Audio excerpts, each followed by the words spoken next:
Welcome to Threads of Truth, a podcast where real-life mysteries meet internet speculation. Today, I want you to picture a scenario. Okay. So it's 1978. And honestly, you probably had a better chance of, walking into a bank vault unbothered. Right. Or like strolling onto an airport tarmac without being questioned at all, than wandering into the one place we instinctively believe is completely impenetrable. Yeah, you'd think so. But yet, someone managed to walk right past the nurses' stations, bypass all the security protocols, blend in with the doctors, and they simply take a newborn baby. It's terrifying. It is. Have you ever considered how vulnerable you are in a place designed entirely to protect you? Well, the thing is, it happens because the security of that specific environment, it relies heavily on this psychological illusion. Or the false sense of safety. Exactly. We view hospitals, and specifically maternity wards, as these fortresses of care. You assume everyone in scrubs or, everyone sitting in a waiting area with a tired smile, that they belong there. Yeah, you don't question it. Mm-hmm. Right. The vulnerability is masked by the sheer institutional authority of the building itself. You hear the hushed tones, the squeak of the nurse's shoes, and you think, I'm safe here. And that is exactly the terrifying premise we are going to explore today. We are walking through the case of Raymond Lamar Green, a newborn who he vanished into thin air. Ooh. Gone, yeah. And to do this, we have a massive stack of sources to examine today. We are pulling from official missing persons databases like the Doe Network and NCMEC, plus some historical case summaries. And, of course, the incredibly detailed timelines reconstructed by internet sleuths on Reddit. Oh, the Reddit threads are wild on this one. Yeah. But as I was reviewing these materials, I genuinely felt like I was losing my mind. Because of the contradictions. Yes. The official records and the historical summaries, they completely contradict each other. It's mind-boggling. Yeah, you're referring to the geographic and temporal split in the source documents. It's honestly one of the most glaring examples of how historical data can just fracture over decades. Right. If you were listening to this and pulling your hair out wondering how an official database can get the state or even the very circumstances of a kidnapping completely wrong, you aren't alone. It's a lot to process. It really is. Yeah. I was staring at these sources thinking I was reading two completely different case files. It's as if we're looking at a multiverse of this tragedy. That's a great way to put it. You have two geographic locations and two different timelines of vulnerability. So how does the internet reconcile this? Let's just lay out the two realities, starting with the timeline. Sure. So Raymond Lamar Green was born in early November 1978. But from there, the narrative splits into what I'm calling narrative A and narrative B. Let's break down narrative A first, which comes primarily from a set of investigative summaries in our source stack. In this version of events, the setting is Fort Worth, Texas. Texas, all right. And according to these summaries, the abduction happens inside the hospital mere hours after he was born. Just hours. Yeah. The documents describe hospital staff and local police launching this frantic, immediate surge through the corridors of a Texas maternity ward. It paints a picture of a classic, almost cinematic hospital kidnapping, where the baby is snatched straight from the bassinet while the mother is sleeping. Right. But then we look at narrative B. The other universe. Exactly. This is the timeline supported by heavily regulated databases. Specifically, NAMI's case 426, NCMEC case 665469, the Doe Network files, and corroborating local news articles that the Reddit community dug up. And this one is very different. Completely different. This narrative places Raymond's birth hundreds of miles away at Grady Memorial Hospital in Atlanta, Georgia. Okay, I want to pause here really quick because we throw these acronyms around a lot and it's vital to understand the weight they carry. For anyone unfamiliar, what actually are name use in the Doe Network? And why should we weigh their version of events more heavily than, say, a random investigative summary? That's a crucial distinction to make. So, NAMUS stands for the National Missing and Unidentified Persons System. It's a centralized, government-funded clearinghouse. Right. Because before NAMUS existed, if someone went missing in one county and turned up in the next, the police departments often had no way of connecting the dots. Because their computers literally didn't talk to each other. Exactly. NAMUS fixed that by creating a national, searchable database vetted by law enforcement and medical examiners. So it's not just like a wiki page anyone can log in and edit. Far from it. The data entry requires official verification. Similarly, NCMEC, the National Center for Missing and Exploited Children, they're a highly resourced organization that works directly with the Department of Justice. Right. And the DOE network is volunteer-run, but they act in tandem with law enforcement to match missing persons with unidentified remains using really rigorous sourcing. When these three entities align on a timeline, they are relying on primary source documents. Like original police reports, birth certificates, that kind of thing. Exactly. Sworn statements, all of it. Which makes the Atlanta narrative incredibly compelling. Yeah. In this version, Raymond is not taken from the hospital itself. His mother, Donna Green, who, by the way, is only 16 years old at the time. Just a kid herself. Right. She is discharged. She takes him home to her apartment on Maury Avenue in Atlanta. And the abduction doesn't happen hours after birth. It happens when Raymond is 5 days old, on November 6, 1978. Right. So we have Fort Worth, Texas versus Atlanta, Georgia. Hours old in a ward versus 5 days old in an apartment. How does the historical record get this so fundamentally wrong? Well, think of early digital record keeping like a corrupted hard drive where the file pathways just get crossed. Okay. In the early days of digitizing cold cases, you had automated systems, AI summarizers, and, well-meaning bloggers scraping data from newspaper clippings and early police blotters. Like a digital game of telephone. Exactly. Decades-old cases often suffer from regional conflation. There might have been another high-profile hospital abduction in Fort Worth around the same era. Oh, So when an automated scraper pulls keywords like 1978, newborn abducted, hospital, it merges the two distinct tragedies into one Frankenstein narrative. wow. So one erroneous blog post gets cited by another website, and then a YouTube video cites that website, and suddenly the corrupted file is viewed as historical fact. It creates a self-sustaining loop of misinformation. The internet is incredibly efficient at amplifying errors until they drown out the original truth. Yeah. As we examine this case, we need to hold both of these realities in our minds. The investigative summaries pointing to Texas actually hold the key to the eventual resolution of this case, which we'll get into later. Right. But the Atlanta narrative, the Grady Memorial timeline supported by NAMUS and NCMEC, provides the factual, granular details of how the crime was actually executed. So let's focus on that Atlanta timeline because the mechanics of how this abduction unfolded are just... Visceral, very calculated. Yeah, this wasn't someone running into a hospital room and grabbing a baby in a panic. It was a methodical infiltration. So Donna Green is 16. She has just given birth at Grady Memorial, which is a massive, bustling urban hospital in Atlanta. Right. And while she is recovering in the maternity ward, she meets an African-American woman who just strikes up a conversation with her. The woman introduces herself as Lisa Morris, and she doesn't just wander in looking suspicious, right? She uses a highly effective pretext. She claims she is visiting her own sister, who has also just given birth in the very same ward. That is such an insidious cover story. I mean, if this woman was spending days in the hospital, the nurses or Donna must have gotten a good look at her. Did they have a description? Did she look like someone who belonged there? She blended in perfectly with the demographics of the ward, which was absolutely part of her strategy. The sources provide a highly specific composite based on Donna and the nurse's recollections. Okay, what did she look like? She is described as a Black female, around 23 to 24 years old. She stood about 5'5" to 5'6" and weighed between 160 and 170 pounds. She had light brown skin, a small nose, full lips, and dark eyes. That sounds like a standard description, but the sources also mention some very distinct identifying marks, don't they? Yes, they do. She had a noticeable scar on the right side of her face, scars near her temples, and a prominent mole on her left cheek. Wow. These physical markers are crucial because, as we'll see, a name can be faked, but physical topography is much harder to alter. That's a really good point. And let's talk about the psychology of this interaction for a second. Lisa Morris claims her sister just had a baby. Instantly, she builds this bridge of maternal solidarity with Donna. Right. You have the 16-year-old girl, exhausted, overwhelmed, navigating the terrifying reality of early motherhood.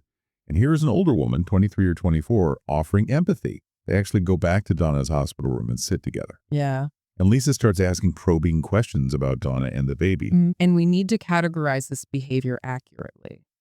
In criminal psychology, this is the first phase of predatory grooming. Grooming. Yeah. We often associate grooming with other types of offenses, but it applies perfectly here. The suspect identified a target who was inherently vulnerable. A teenager without a robust, immediate security perimeter of family members guarding her door. And she didn't just visit once. The sources note she visited Donna's room twice more before the discharge on November 3rd. Which demonstrates an incredible degree of predatory patience. The suspect used the sterile, trusted environment of the hospital to validate her own presence. Right, because if she's in the hospital, she must be safe. Exactly. By repeatedly showing up in a place where safety is assumed, she tricked Donna's brain into associating Lisa Morris with the safety of the hospital itself. She established a false rapport, gathering intelligence on Donna's living situation, her family support, and her discharge schedule. That intelligence gathering becomes painfully obvious on the day of the discharge. November 3rd, 1978. Donna is leaving Grady Memorial with 5-day-old Raymond. Lisa Morris happens to be there at the exact right time, and she asks to share a ride home. It is a phenomenal escalation of boundaries. Yeah, it really is. She has integrated herself so thoroughly into the periphery of this young mother's life that asking to hop in the same rideshare or taxi seems like a casual favor between new friends. Right, so the taxi takes them to Donna's apartment first, the 1300 block of Maury Avenue Southwest in Atlanta. So now, the suspect isn't just a friendly face at the hospital. She has visually verified the target's home address. She knows everything. She knows the layout of the street, the building, the neighborhood. She is mapping the extraction point. After Donna is dropped off, the driver takes Lisa to her requested drop-off location on Stanton Road. Okay. But the source documents note a chilling detail.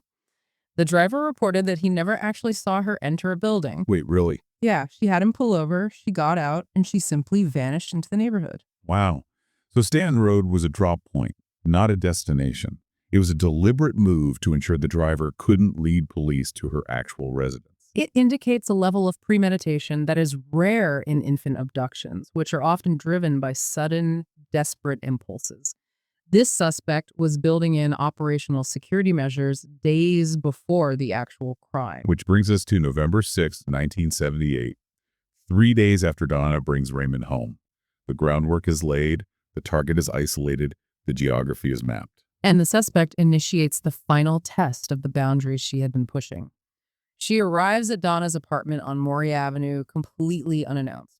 Okay, I want to address the elephant in the room here, because when people hear this story, the immediate instinctual reaction is often, why on earth would you let a stranger into your home? Why would you open the door to someone who just shows up? Oh, absolutely. I think it's easy to judge from the comfort of 2026 hindsight, but if you put yourself in that apartment, It is incredibly unfair to judge Donna's actions through a lens of suspicion that she had absolutely no reason to possess. right? You have to evaluate the situation from the perspective of a 16-year-old who is physically depleted. Okay. Her hormones are fluctuating wildly. She is likely sleep deprived, and she is just trying to keep a fragile newborn alive. And when she opens the door, it's not a stranger. It's the nice woman from the hospital, the one who understood what she was going through. And the sources mention what Lisa was wearing that day, which feels burned into the historical record. Yeah, a short, dark leather coat and a bandana. Right. The casual attire is disarming. It signals a friendly, informal drop-in. The suspect preyed entirely on the social conditioning that makes it incredibly awkward and difficult to shut the door in the face of someone who presents as a helpful, concerned friend. Yeah, you don't want to be rude. Exactly. Donna's guard wasn't just down. The suspect had systematically dismantled it over the course of a week. So Donna invites her in. They sit in the living room together for about an hour, just talking. Yeah. And then Donna does something that every single parent listening to this has done. She needs a moment to herself. Right. She wants to wash her hair or just stand under hot water for a few minutes. She goes to take a quick shower. And the timeline here is critical. The sources specify it was a 15-minute window. 15 minutes. She leaves Lisa sitting on the couch with newborn Raymond. Now, to be fair, Donna didn't leave her completely alone in an empty house. Donna's brother, Raymond's uncle, is also in the apartment. But the context there is important. Yes, the sources provide crucial context. The uncle is exhausted, he is trying to sleep, and he's distracted because he is tending to another crying newborn, Raymond's cousin, who is also in the apartment. The suspect walks into a chaotic, distracted environment. The only other capable adult in the room is sleep-deprived and focused on soothing another child. The suspect has Raymond in her arms. She recognizes that the narrow window of opportunity she spent a week engineering has finally opened. So Donna turns off the water. She gets dressed, steps out of the bathroom 15 minutes later, and the living room couch is empty. Lisa is gone, and Raymond is gone. And the uncle later tells investigators that Raymond had started fussing and crying. Lisa casually picked the baby up and told the uncle she was just going to step outside for a moment, ostensibly to get some fresh air and soothe him so he wouldn't wake the other baby. Oh, it's such a plausible excuse. If you are sleep deprived and bouncing another crying infant, and the nice woman from the hospital offers to take the crying baby outside for 5 minutes, You don't process that as a threat. no, you process it as relief. Exactly. The suspect weaponized the uncle's exhaustion just as effectively as she weaponized Donna's trust. By the time Donna realizes what has happened and runs outside, the street is quiet. But there were witnesses. People in the neighborhood reported seeing a devastating scene. They saw the woman matching Lisa Morris's description, wearing the leather coat and bandana, carrying baby Raymond. Right. And she wasn't walking to a bus stop. She got into a brown vehicle. And this is where the profile of the crime shifts dramatically. The witnesses reported that there was an unknown male driver waiting behind the wheel of that brown vehicle. So she wasn't alone. No, they drove away, and just like that, the trail vanished. So if she vanishes into a neighborhood with a false name and gets into a getaway car driven by an accomplice, where did the police even begin to look for a ghost? Well, standard investigative procedure dictates that you start at the point of origin. The police immediately went back to Grady Memorial Hospital. Okay. Because the entire premise of Lisa Morris's presence was that her sister was a patient in the maternity ward. Investigators pulled the logs, checked the admission records, and interviewed the staff. And what did they find? Anything. Absolutely nothing. There was no patient matching the description of a sister. There was no Lisa Morris in the hospital's visitor logs. When they ran the name through the broader Atlanta City records, it became clear that Lisa Morris was a complete fabrication. The name, the sister, the backstory, it was all a meticulously crafted fiction designed to grant her access to the maternity ward. This is where the story shifts from a terrifying true crime narrative into a deeply frustrating look at systemic failure. And to understand this, we have to lean into the Reddit sources and the internet sleuthing community. Because they highlight something the official summaries kind of gloss over. Exactly. Sometime after the initial investigation into Raymond's disappearance, the original Atlanta Police Department case file was lost. And the term loss is doing a lot of heavy lifting there. Yeah. A 5-day-old infant is abducted in broad daylight. There are multiple witnesses who saw the suspect over the course of a week. There's a highly detailed physical composite, including specific facial scars. The getaway car, the driver. Yes, there is a description of the getaway vehicle and an accomplice, and the official police record containing all of this primary evidence simply vanishes. Okay, I have to push back on this a little because my first thought when I read that was, is it possible this was just standard 1970s clerical incompetence? It's possible. We hear stories all the time about police precincts in that era having a pipe burst in the basement and decades of paper files get destroyed by water damage. Could it just be an administrative accident rather than something malicious? It is entirely possible that it was a clerical error or environmental damage. However, the Reddit community analyzing this case raises a very compelling counter-argument regarding the context of the era. Okay. A user named Sujafreeder explicitly disagrees with the accident theory. They argue that the issue wasn't that the police misplaced a robust, thoroughly investigated file. Their theory is that the police never truly investigated it in the first place. So losing it was just an excuse. Exactly. Losing the file was a convenient bureaucratic cover story to explain why they had absolutely zero progress to report to the family. That hits on a very painful historical reality. We're talking about Atlanta in 1978. Donna Green is a 16-year-old African-American single mother living in a lower-income neighborhood.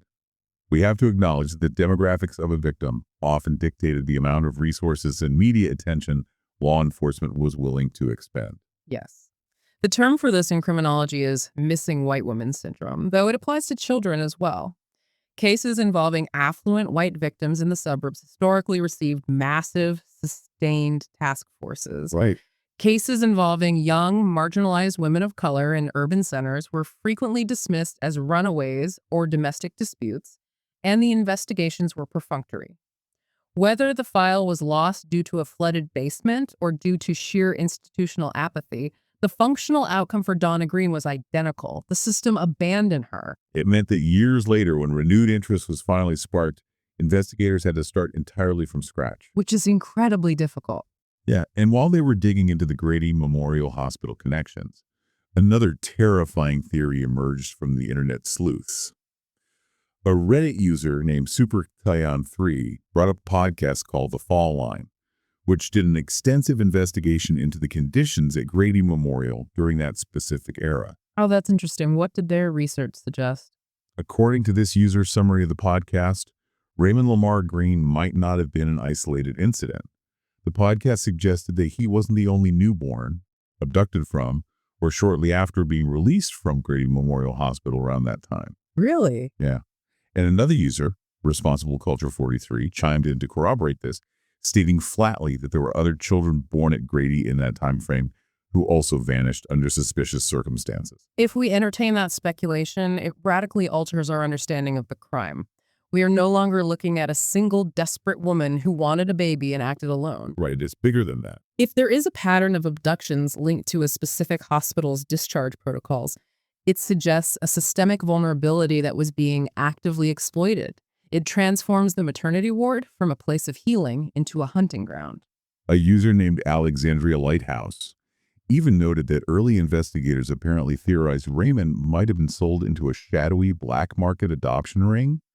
And given the organized nature of the crime, the fake identity, the mapping of the address, the getaway driver, that theory doesn't sound entirely far-fetched. No, it doesn't. It requires a network. But regardless of whether it was a black market ring or a lone predator with an accomplice, the reality for Donna Green was absolute silence. For decades, this case was practically a ghost story. Think about the agony of that. She only had 5 days with her son, and most of that time was spent recovering in a hospital bed. Yeah. She didn't own a camera. She didn't have professional baby portraits taken. She didn't even have a single photograph of her child to look at when he was gone. Which presents a massive logistical hurdle for missing persons organizations. How do you search for someone when you have no idea what they look like and the only mental image is a 5-day-old infant? A Reddit user, Farscraft author, asked the exact same question. They wrote, if his mom never got a picture, how did they come up with an age-progressed photo? Did the hospital not photograph babies? It's a great question. In the 1970s, hospital newborn photography was common, but it wasn't universal, and if the family didn't purchase them, the negatives were often discarded. Oh, wow. I didn't realize they just threw them away. Yeah. User Aerially Really Cool Hat responded with the grim reality of forensic art in these situations. They pointed out that organizations like NCMEC have to extrapolate the child's appearance by analyzing the facial structures of the parents. It's basically an approximation of a ghost. It is. Forensic artists had to look at photos of Donna and photos of Raymond's father, who, tragically, passed away in 1999 without ever knowing what happened to his son. And guess what Raymond might look like at 31, at 38, at 44 years old? It is a devastating blend of art and genetics.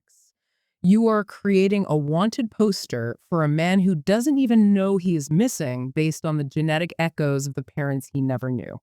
But then, after decades of dead ends, lost files, and relying on these extrapolated sketches, the narrative fractures again, and we get the most shocking update imaginable. The turning point. Yes, and this is where we pivot back to the investigative summaries that initially placed the birth in Texas.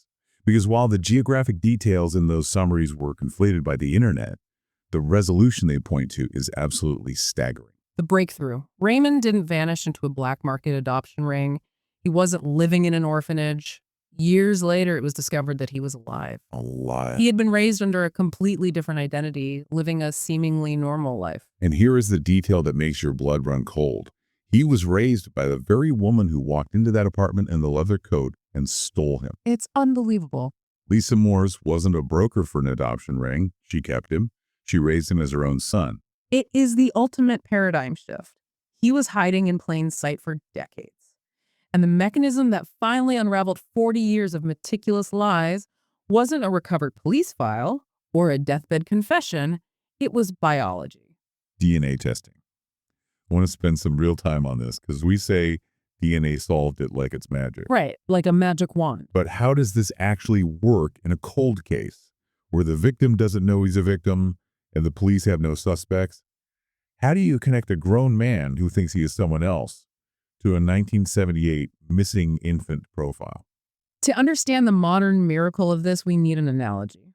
Think of genetic genealogy like trying to locate a rogue cell phone signal in a massive city. Okay, I'm following. If you only have one cell tower, you know the phone is somewhere in a 50-mile radius. It's useless. Right. But if you have 3 cell towers picking up the signal, you can triangulate the exact coordinates of the phone. Consumer DNA databases like Ancestry DNA or 23andMe act as those cell towers. Okay, so someone spits in a tube, sends it to a lab, and what exactly are the scientists looking at? They extract the DNA and look at specific markers called SNPs, single nucleotide polymorphisms.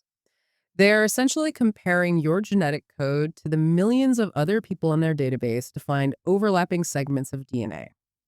We measure these overlaps in a unit called centimorgans, or cm. Centimorgans, got it. Exactly. If you share 3,400 centimorgans with someone in the database, that person is your parent or your child.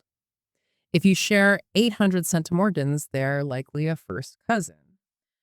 So in cold cases like Raymond's, investigators or family members upload their DNA to these databases. He's hoping for a hit. They aren't looking for a direct match with the abductor. They're looking for biological relatives of the missing child. So Donna Green or her other children submit their DNA and they wait for a ping. Right. And on the other side of the country, perhaps a man who was raised under a different name, who thinks he knows exactly who his parents are, decides to take a consumer DNA test just to learn about his ethnic background or health traits. Yeah, like so many people do. He spits in a tube, sends it off, and suddenly the database flags a massive centimorgan overlap with a family in Atlanta that he has never heard of. That moment, the system triangulates the signal. The genetic genealogists look at the family tree of the Atlanta family, see a missing infant from 1978, and realize the man who just took the ancestry test is the missing child. Yes. The biology bypasses the forged birth certificates, the fake name, the lost police files. The DNA is an immutable truth, but the sources highlight a significant nuance here, which explains why this case took so long to crack and why so many others remain unsolved. In the Reddit discussions, a user named Shushladu points out a critical flaw in the system. What's flaw? Genetic genealogy relies entirely on voluntary participation. The database is only as good as the people who opt into it. And this user noted that African-American communities sometimes use these consumer DNA databases far less frequently than white populations. Why is that? What creates that disparity? It is deeply rooted in a complex, very valid historical context. You have generations of medical mistrust stemming from historical atrocities, things like the Tuskegee syphilis study, or the unconsented use of Henrietta Lacks cells. Oh. There are profound, culturally ingrained privacy concerns regarding handing over your genetic blueprint to a massive corporate entity or the government. So because of that historical trauma, fewer people from those communities are swabbing their cheeks and mailing them to these companies. Precisely. And mathematically, a lower participation rate from a specific demographic means the database has fewer cell towers to bounce the signal off of. The network is weaker. It becomes exponentially harder to triangulate familial matches within that community. It acts as a massive invisible barrier for cold cases involving missing persons of color. Which makes the resolution of Raymond's case even more extraordinary.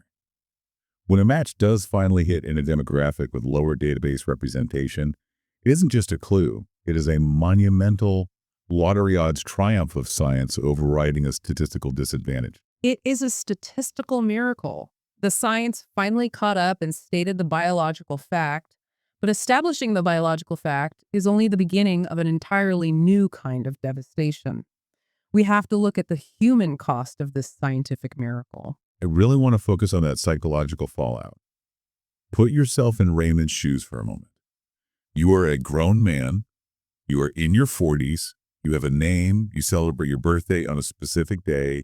You have a family history, a career, maybe children of your own. Your whole life is set. And then you get a phone call or a knock on the door, and the authorities sit you down. and tell you that your entire existence is a fabrication. It is the definition of a psychological earthquake. Your birth certificate is a forgery. Your birthday might be wrong. And the woman you called mom your entire life, the woman who cooked your dinners, tucked you in, and bandaged your scraped knees, is actually your captor. She is the villain in someone else's nightmare. How does a human brain even begin to process that level of cognitive dissonance? It shatters your fundamental understanding of reality. We saw a really poignant comment on Reddit from a user named localburbfur777 who touched on this exact dilemma. They wrote, "I only hope the baby's abductor was a good mother, and so he at least lived a normal life." That comment is so heavy because it forces us to look at the extremely messy, gray areas of human emotion. You read that, and part of you agrees. You hope the child wasn't abused. But the other part of you recoils, because how can an abductor be a good mother? It forces us into a profound conflict between legal justice and emotional attachment. From an objective legal standpoint, the woman who raised him is a predator. She committed a horrific, calculated crime against Donna Green, a vulnerable 16-year-old girl. Absolutely. She stole a child, traumatized a family, and subjected them to decades of agony. She belongs in prison. But from Raymond's perspective, the emotional reality is completely different. Exactly. To Raymond, she might be the only source of maternal love he has ever known. She might have celebrated his graduations, supported him through hard times, loved him fiercely. The human brain bonds with caregivers for survival. That bond doesn't automatically sever just because the police show you a DNA test. How do you reconcile the fact that the source of your deepest comfort is also the architect of your original trauma? Even if she was a good mother in the day-to-day sense, the entire foundation of that mother-son relationship is built on a monumental crime. Every birthday cake she baked for him was a day Donna Green spent weeping. It's an emotional trespass. And this brings us to the broader analysis of why these specific crimes, infant abductions from hospitals or from vulnerable mothers immediately after discharge, capture our collective dread so intensely. Yeah. A hospital is supposed to be a sanctuary. When an abductor breaches that environment, whether by walking into the maternity ward directly, as the Texas narrative erroneously suggested, or by using the hospital corridors to groom a mother before striking days later, as the Atlanta narrative details, it shatters the social contract. It violates the unspoken rules of civilization. You're not supposed to be hunted in the place you go to heal or give birth. The predatory nature of observing a new mother, assessing her vulnerabilities, her young age, her lack of immediate security, her sheer physical exhaustion, and weaponizing her own innate trust against her.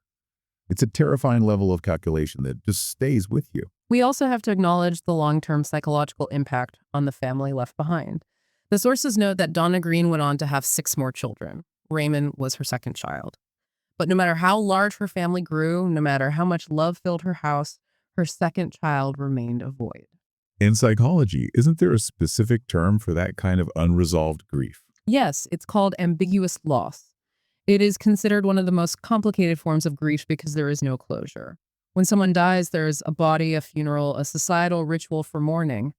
But with a kidnapping, you are trapped in an endless loop of what if. Right. Is he cold? Is he hungry? Is he alive? You can't grieve, but you can't heal. Think about Raymond's biological father. He lived 21 years after the abduction. He woke up every single day for 2 decades wondering where his son was. He went to his grave in 1999 without the answer that a simple saliva test would provide years later. It's tragic. And Donna, holding on to hope for 40 years, staring at those age-progressed sketches, trying to find her baby's eyes in a forensic drawing because the thief didn't even leave her a photograph. It's a theft of memory, not just a physical kidnapping. If we synthesize all of these disparate elements, the conflicting geographical narratives merging in the digital age, the lost police files that highlight systemic apathy, the statistical barriers of DNA testing, and the agonizing years of ambiguous loss, it all coalesces around one core concept: identity. What makes us who we are? Identity is not just the genetics encoded in our cells. It is deeply reliant on the narrative we are told from the moment we are born. We are who we are told we are. We build our sense of self on our family history, our name, our hometown. So when that entire narrative is revealed to be a complete fabrication, what remains of the self? I was thinking about this, and the best way I can conceptualize the mechanics of this identity crisis is to think about real estate. Real estate. How so? Imagine you buy a beautiful house. Yeah. You live there your entire life. You paint the walls. You raise your kids in those rooms. You have all these wonderful memories attached to the physical structure. And then, 40 years later, a surveyor knocks on your door and tells you that the foundation of your house was secretly built on someone else's property. Oh, wow. The deed was forged. That perfectly captures the structural collapse of his reality. Right. Everything above ground, the walls, the memories, the love you felt for the house, it all looks sturdy. It feels completely real to you. But underneath, the very dirt it sits on is a legal and emotional trespass. It doesn't belong to you. Do you tear the house down? Do you try to move it? How do you continue to live in the structure once you know the foundation is stolen? That is the impossible position Raymond Lamar Green and anyone who discovers they were abducted as an infant finds themselves in. The love he may have felt for his abductor doesn't erase the horrific crime against Donna Green. The DNA doesn't instantly overwrite 40 years of lived experience under a different name. Identity in these cases is revealed to be incredibly fragile. It can be stolen by a stranger in a leather coat in 15 minutes while a tired mother takes a shower. But at the same time, this case proves that identity is also remarkably resilient. Because despite the decades of lies, the fake name, the systemic failures that lost the police files, and the geographic confusion in the historical record, the truth survived. The biology survived. Yeah, exactly. The science eventually caught up, triangulated the signal, and uncovered what was deliberately hidden. It is a profound testament to the fact that the truth, no matter how deeply buried, how successfully manipulated, or how much time has passed, has a way of rising to the surface. But uncovering the truth doesn't magically heal the wound. It just forces you to finally look at it. And that leads us to our final reflection for today. We've walked through the complex timelines, we've analyzed the predatory psychology, and we've marveled at the genetic science that brought the truth to light. But I want to leave you with something deeply personal to mull over long after this audio ends. Think about your own life, your own family history, the people you call your parents. If you received that knock on the door today and found out that the family who loved and raised you had actually stolen you from another life, would you truly want to know the truth? Or is the illusion of belonging sometimes stronger than the DNA that binds us? A young mother disappears from a quiet Kentucky town, and the investigation that follows begins to uncover secrets involving family, law enforcement, and a case that refuses to fade. Next time, we examine the disappearance of Crystal Rogers,